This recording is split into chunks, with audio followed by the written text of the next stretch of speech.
শিবহম। তো ভগবদ গীতা শ্লোক নম্বর 3.38।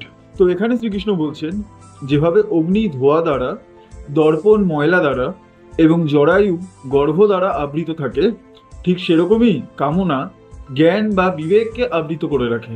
তো বেসিক্যালি এখানে শ্রীকৃষ্ণ বলছেন, জ্ঞান বা কৈবল্য অবস্থা এমন কোনো অবস্থা নয় যেটা কিনা আমাদেরকে প্রাপ্ত করতে হবে।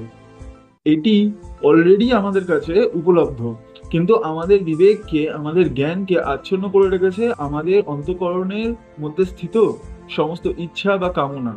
তো বেসিক্যালি আস্তে আস্তে কামনার পর্দা যত সরতে থাকে, বিবেক বা জ্ঞানের প্রকাশ স্বয়ংই ঘটতে থাকে। যেরকম গভীর জঙ্গলে সূর্যের আলো প্রবেশ করতে পারে না, কিন্তু তার মানে এই নয় যে জঙ্গলের উপরিস্থিত আকাশের মধ্যে সূর্য নেই। আমাদের শুধুমাত্র সেই জঙ্গলকে পরিষ্কার করতে হবে, যাতে সূর্যের আলো ও ভূমিপৃষ্ঠ হতে কোনো রকম বাধা না থাকে।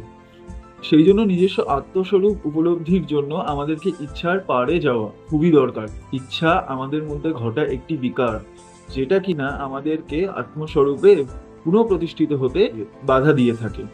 धूमेन व्रियते बह्नी यथादर्शो मलेन च यथाल्बेनावृतो गर्भः तथा तेनेदमावृतम्।